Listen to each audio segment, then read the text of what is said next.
बहुत समय पहले की बात है। कासगंज नामक एक सुंदर सा गांव हुआ करता था। उस गांव में एक लकड़हारा रहता था जिसका नाम विकास था। विकास बहुत ही ईमानदार और मेहनती था। वह हमेशा अपने काम से खुश रहता था। उसके पास ज्यादा पैसे नहीं थे, लेकिन वह अपनी जिंदगी से संतुष्ट था। विकास के परिवार में उसकी पत्नी प्रिया और उसके 2 बच्चे थे। विकास सेठ धनराज के यहाँ लकड़ी काटने का काम करता था। लकड़ी काटने के बदले में सेठ धनराज विकास को पैसे देता था, जिससे विकास और उसके परिवार का जीवन चलता था। एक दिन सुबह सुबह विकास ने प्रिया से कहा, प्रिया, मैं काम पर जा रहा हूँ। आज बहुत देर हो गई है। तुम बच्चों को स्कूल छोड़ आना। जी, स्कूल तो मैं छोड़ आऊंगी, लेकिन आर्यन पिछले 2 दिन से कह रहा है कि उसके स्कूल की टीचर फीस मांग रही है। हाँ, तो जाकर दे आओ ना। अजी, कहाँ से दूं? आप जो पगार लाते हैं उसमें मुश्किल से घर चल पाता है। अब उतनी सी तनख्वाह में मैं बच्चों की फीस का इंतजाम कैसे करूं? मैं एक बात आपको साफ साफ कह देती हूँ, आप सेठ धनराज जी से पगार बढ़ाने की बात कहिए। दिन पर दिन खर्च बढ़ता जा रहा है। बाजार में अगर सब्जी लेने निकलो तो सब्जियों के दाम आसमान छू रहे हैं, और बच्चों की पढ़ाई का खर्च, घर का खर्च। अब इतनी कम तनख्वाह में कैसे गुजारा होगा? ठीक है, मैं आज ही सेठ जी से थोड़ा पगार बढ़ाने की बात करता हूँ। इतना कहकर विकास काम पर चला जाता है। काम के दौरान विकास और अन्य लकड़हारे आपस में बात कर रहे थे। अरे भाई, आज तो पगार का दिन है। देखो, अब यह सेठ धनराज कोई ना कोई लोचा जरूर करेगा। हमेशा कोई ना कोई बहाना बनाकर पगार कम कर देता है। अगली बार तो मेरी आधी पगार काट ली थी, यह कहकर कि जो मैंने सेठ धनराज जी से उधार लिए थे उसका ब्याज बढ़कर 1000 हो गया है, इसलिए मैं तुम्हारी पगार में से 1000 काट रहा हूँ। हाँ राहुल भाई, तुम एकदम ठीक कह रहे हो। यह सेठ धनराज नंबर 1 का चालाक और लालची इंसान है। एक तो दुगुना काम ले लेता है और बदले में पैसे भी पूरे नहीं देता। हाँ भाई, मेरे साथ भी अगली बार सेठ धनराज ने पगार काट ली थी। मैंने बस 2 छुट्टी ली थी जब मेरी बिटिया बहुत बीमार थी, और इस सेठ ने इस बात का फायदा उठाकर मेरी पूरी आधी पगार काट ली। हे भगवान, बस सेठ जी इस बार मेरी पूरी पगार दे दे। बच्चों के स्कूल की फीस भी भरनी है। ऐसे सभी लकड़हारे अपने काम पर लग जाते हैं। काम करने के बाद वे सेठ धनराज के पास जाते हैं। सेठ जी, महीना पूरा हो गया है, हमें हमारी तनख्वाह दे दीजिए। देखो भाइयों, अभी मेरे पास तुम्हें देने के लिए पैसे नहीं हैं। अभी माल नहीं बिका है, सारा माल गोदाम में ही पड़ा हुआ है। कल या परसों तक तुम्हें तुम्हारी तनख्वाह मिल जाएगी। पर सेठ जी, अभी हमारे पास बिल्कुल पैसे नहीं बचे हैं। घर का भी सामान लाना है, बच्चों की फीस भरनी है। अरे मैंने कहा तो सही, 1-2 दिन और रुक जाओ। कल या परसों तक पैसे मिल जाएंगे। अभी मेरे पास पैसे नहीं हैं। सभी लकड़हारे निराश मन से अपने अपने घर आ जाते हैं। अजी, क्या हुआ? इस बार कितना पगार मिला है? प्रिया, अभी कोई पगार नहीं मिला। सेठ जी ने कहा है कि 1-2 दिन में पगार मिल जाएगी। पगार नहीं मिला? आपको तो पता है ना, बच्चों की फीस भरनी है। इनकी स्कूल टीचर ने आज साफ साफ चेतावनी दे दी है कि अगर कल फीस नहीं लाई तो बच्चों को घर पर ही बिठा लेना। अब बताओ, मैं क्या करूं? प्रिया, यह सेठ जी समय पर कभी पैसे देते ही नहीं है। अब तो बस हम इंतजार के सिवा और कुछ नहीं कर सकते। 1-2 दिन की बात है, देख लेते हैं। ऐसे ही 2 दिन गुजर जाते हैं। 2 दिन बाद सेठ धनराज सबको पगार देता है। अरे राहुल, यह ले अपनी इस महीने की पगार। सेठ जी, ये तो बस 2000 है। मैंने तो इस महीने 3000 तक का काम किया है। हाँ, काम तो किया है, लेकिन तूने 1-1 घंटे आराम भी तो किया है। ये पैसे उसी आराम के काटे हैं। पर सेठ जी, आपने तो कहा था 8 घंटे काम के महीने में 3000 मिलेंगे, और मैंने तो 8 घंटे काम किया और 1 घंटे आराम किया। देख राहुल, मुझे ज्यादा हिसाब किताब ना समझा। ये 2000 रख, अगर चाहिए तो, और अगर नहीं चाहिए तो कहीं और काम ढूंढ ले। बेचारे राहुल के पास उन पैसे को लेने के सिवाय और कोई रास्ता नहीं था। राहुल चुपचाप वह पैसे रख लेता है। ये लो तुम्हारे पगार। सेठ जी, 2000 क्यों? मेरे तो पूरे 3000 बनते हैं ना। मैंने तो कोई छुट्टी भी नहीं की और ना ही कोई आराम। मैंने तो अपना सारा काम समय पर किया है। हाँ, समय पर तो किया है, पर इस समय बाजार में लकड़ियों का दाम काफी सस्ता हो गया है। इस वजह से अभी तुम्हें भी पगार कम ही मिलेगी, जब तक लकड़ियों का दाम नहीं बढ़ता। पर सेठ जी, बात तो 3000 की हुई थी ना। अब 2000 में मैं कैसे घर चलाऊंगा? बच्चों की स्कूल की फीस भी भरनी है। सेठ जी, इस बार आप पूरे पैसे दे दीजिए। 2000 ही मिलेंगे तुझे। यहाँ काम करना है तो कर, वरना कहीं और काम ढूंढ ले। बेचारे विकास के पास उन पैसे को लेने के सिवाय और कोई रास्ता नहीं था। विकास चुपचाप वह पैसे रख लेता है। अरे भाई, यह सेठ धनराज एक नंबर का बेईमान इंसान है। सारे पैसे अपने जेब में भर लेता है और बहाने बनाता है कि लकड़ियों के दाम सस्ते हो गए हैं। देख लेना, हम गरीबों की किसी ना किसी दिन इसे जरूर हाय लगेगी। नहीं राहुल, ऐसे नहीं कहते। वह हमारे अन्नदाता हैं। आखिर उन्हीं के वजह से तो हमारा घर चल रहा है। अरे काहे का अन्नदाता? काम के पूरे पैसे तो देता नहीं है। पूरे महीने मेहनत करके भी क्या मिलते हैं? बस ये 2000। इसमें घर खर्च कैसे चलाएं? ऐसे तो हम कभी तरक्की नहीं कर पाएंगे। और हम कर भी क्या सकते हैं राहुल? हमें लकड़ी काटने के सिवा और कोई काम कहाँ आता है? और कोई काम खोलना भी चाहे तो उसके लिए हमारे पास इतने पैसे कहाँ हैं? अब जो भी हो, हमारा तो बस यह सेठ धनराज ही सहारा है। कुछ देर बातें करने के बाद विकास और राहुल अपने घर की ओर निकल पड़ते हैं। जी, आ गए आप। कितनी पगार मिला है? प्रिया, इस बार सेठ जी ने बस 2000 ही दिए हैं। बस 2000? इतने में कैसे घर चलाएंगे? बच्चों की फीस में ही 1000 निकल जाएंगे। फिर 1000 में क्या क्या करेंगे? अब मैं क्या कहूँ प्रिया, अब तुम्हें इसी में ही गुजारा करना होगा। तुम सबसे पहले बच्चों की फीस भर देना, इसके बाद बाकी का मैं देखता हूँ। अजी, आप क्या क्या देख लोगे? सेठ जी से पूरे पैसे तो मांगे नहीं गए।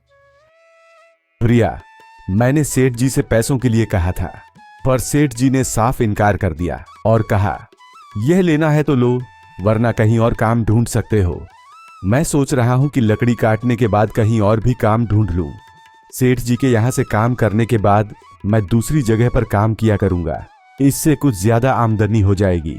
आज ही मैं सेठ जी के यहां पर काम करने के बाद और भी जगह काम ढूंढने जाऊंगा। विकास काम पर निकल जाता है और जैसा कि विकास ने कहा था, वह सेठ धनराज के यहाँ काम करने के बाद काम की तलाश में निकल जाता है। विकास पूरे गांव में काम ढूंढता है, दुकानों पर जाकर लोगों से काम मांगता है, मगर हर जगह विकास को केवल निराशा ही हाथ लगती है।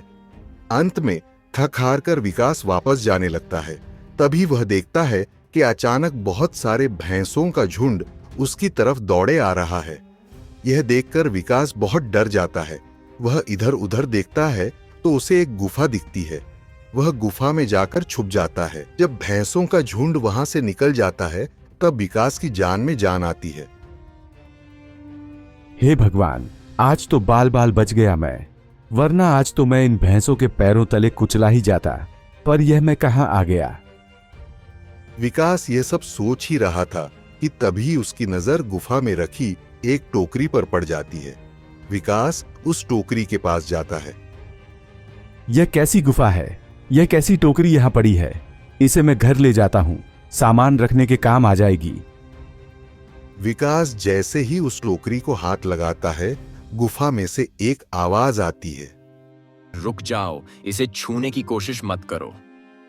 यह आवाज सुनकर विकास एकदम पीछे हट जाता है।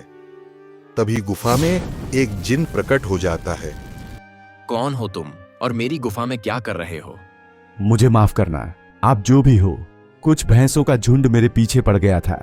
उनसे बचने के लिए मैं इस गुफा में आकर छिप गया और फिर मेरी नजर इस टोकरी पर गई।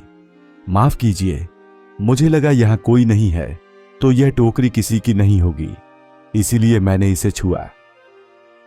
विकास, तुम्हें डरने की जरूरत नहीं है। मैं तुम्हारे बारे में सब जानता हूं। मेरी नजर एक बार भी जिस पर पड़ जाती है, मैं उसका इतिहास अपनी खुली आंखों से देख सकता हूं।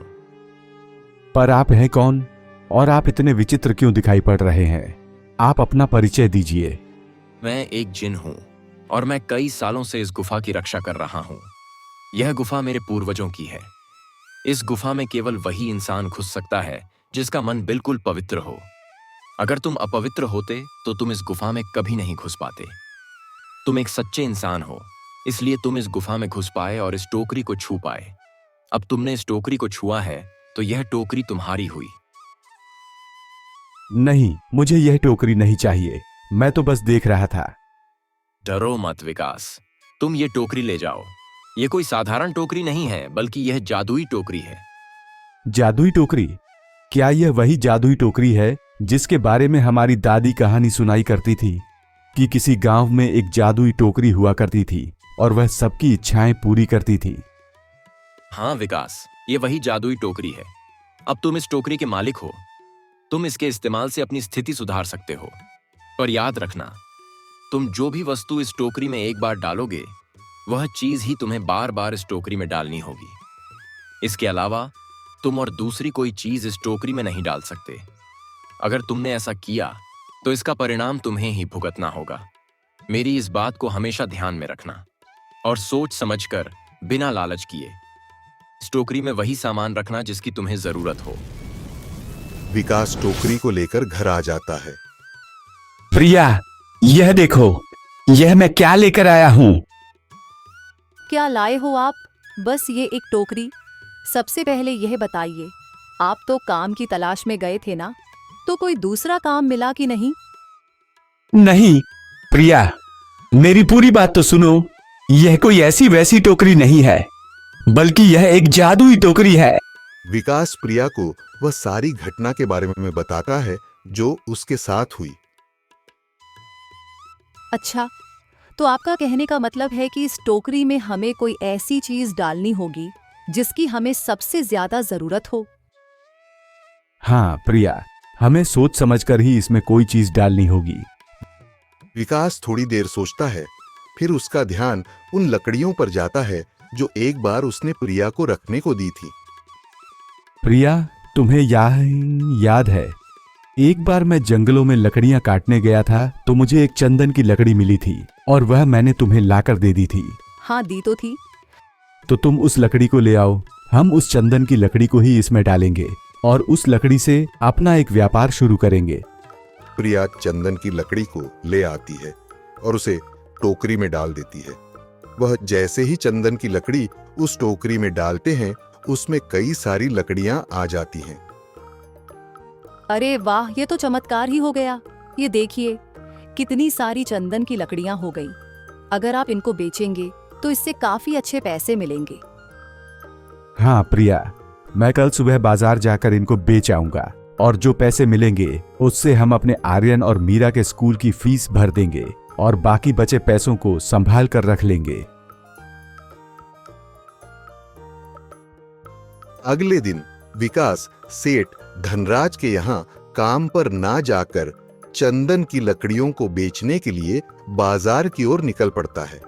वहां पर विकास चंदन की लकड़ियों को बहुत ही कम दामों में बेचता है, जिसकी वजह से आम लोगों के साथ साथ बड़े व्यापारियों ने भी विकास से चंदन की लकड़ियां खरीदी। लकड़ियों को बेचकर विकास को काफी अच्छे पैसे मिले। पैसों को लेकर विकास घर आ जाता है। यह देखो प्रिया, उन लकड़ियों को बेचकर मुझे कितने सारे पैसे मिले हैं। ये लो कुछ पैसे, इससे तुम कल आर्यन और मीरा के स्कूल की फीस भर देना। अच्छा, तो मैं काम पर जाता हूं। अजी, आपके पास तो अब ये जादुई टोकरी है, तो अब आपको उस सेठ धनराज के यहाँ काम करने की क्या जरूरत है? हाँ प्रिया, मैं सेठ धनराज जी के यहाँ काम पर नहीं जा रहा, बल्कि मैं तो वहां पर जो काम कर रहे बाकी के लकड़हारे हैं उन्हें यह खुशी की खबर देने जा रहा हूं, क्योंकि सेठ धनराज जी से मेरे साथ साथ वह लकड़हारे भी बहुत परेशान थे। इसीलिए अगर मेरा भला हो रहा है तो क्यों ना मैं उन सबका भला करूं। वह सभी बहुत ईमानदार लकड़हारे हैं, वह सभी बहुत मेहनत से काम करते हैं मगर सेठ धनराज ने कभी भी उनको उनकी मेहनत के सही पैसे नहीं दिए। इसलिए मैंने सोचा है क्यों ना मैं उनको अपने इस काम में शामिल कर लूं। हाँ जी, बात तो आपकी बिल्कुल सही है। अगर आप सभी लोग एक साथ मिलकर काम करेंगे तो हम सब बहुत जल्द ही तरक्की हासिल कर लेंगे।